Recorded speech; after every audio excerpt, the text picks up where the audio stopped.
നിങ്ങളുടെ favourite shows ഇനി ഒരിക്കലും മിസ്സാവില്ല. ഇപ്പോൾ C5 കാണും നിങ്ങളുടെ ഫേവറേറ്റ് ഷോസ് തികച്ചും സൗജന്യമായി.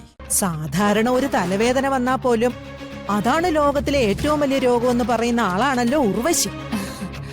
കൈധരിച്ചിട്ട് എന്താ പറയാതിരുന്നേ? വരന്റെ ബർത്ത്ഡേ അല്ലേ, എല്ലാവരും സന്തോഷത്തോടെ നിൽക്കുമ്പോ ഒരു നെഗറ്റീവായിട്ടുള്ള കാര്യം പറയണ്ടെന്ന് കരുതി. ഓ അങ്ങനെ. എന്നാ പിന്നെ നമ്മുടെ ഫാമിലി ഡോക്ടർ ഇങ്ങോട്ട് വിളിപ്പിക്കാം. അയ്യോ വേണ്ട വേണ്ട, റെസ്റ്റ് എടുത്താ മാറിക്കോളും. അപ്പൊ പിന്നെ മരുമക്കള് രണ്ടുപേരും കൂടി മത്സരിച്ചങ്ങ് ചെയ്യട്ടെ അല്ലേ അമ്മേ? ആ, അടുക്കള കാര്യത്തിൽ ഞാൻ ആരോട് മത്സരിക്കാനില്ല. ഞാൻ തോറ്റു പോകുന്നത് കൊണ്ട് തന്നെയാണെന്ന് കൂട്ടിക്കോ. എനിക്കാണെങ്കിൽ ഒരു കാര്യവും അറിയില്ല. അതുകൊണ്ട് എന്നെ ആരും സഹായത്തിന് വിളിക്കാൻ വേണ്ട. പത്മിനി, ഇന്നലെ പ്രിയങ്ക മോള് പാചകം ചെയ്യട്ടെ എന്ന് പറഞ്ഞത് ആരാ? ഇവര് രണ്ടുപേരും അല്ലേ? അതെ അമ്മേ.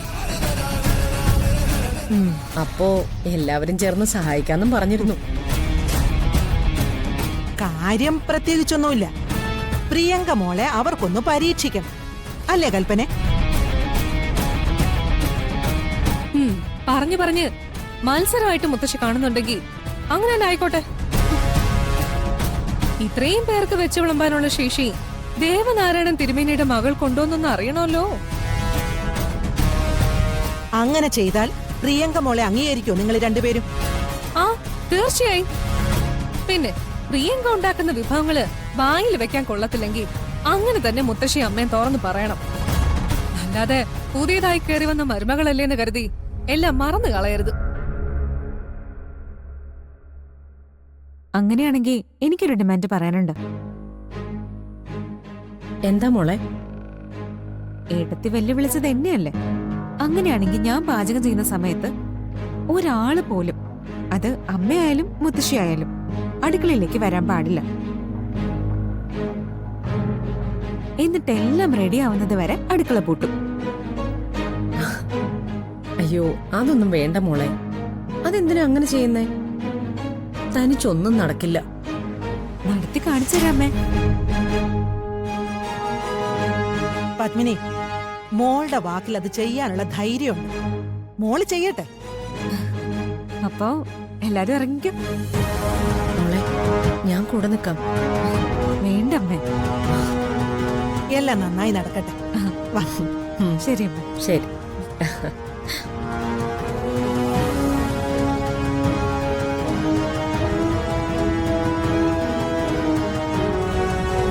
ഒരു മലയാണ് തലയിലെടുത്ത് വെക്കുന്നത്. കുറച്ച് കഴിയുമ്പോഴേ കഴുത്തൊടിയും. ചെറിയമ്മ പേടിക്കണ്ട. ഒടിയാത്ത കഴുത്തുമായിട്ട് ഞാൻ മുൻപിൽ വന്ന് നിന്നോളാം.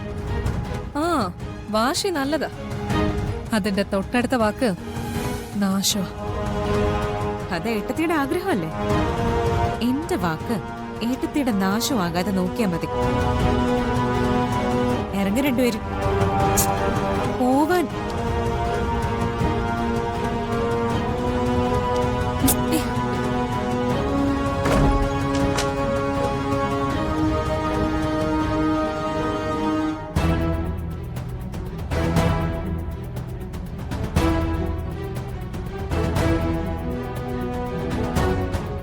ഇവളെന്തായി കാണിക്കുന്നേ? നോക്കാൻ ചെറിയമേ. ഏതായാലും ഇന്നത്തോടെ തീരും ഇവളുടെ അഹങ്കാരം. ഡൗൺലോഡ് ചെയ്യൂ C5 ആപ്പ്. കാണൂ എല്ലാ എപ്പിസോഡുകളും സൗജന്യമായി.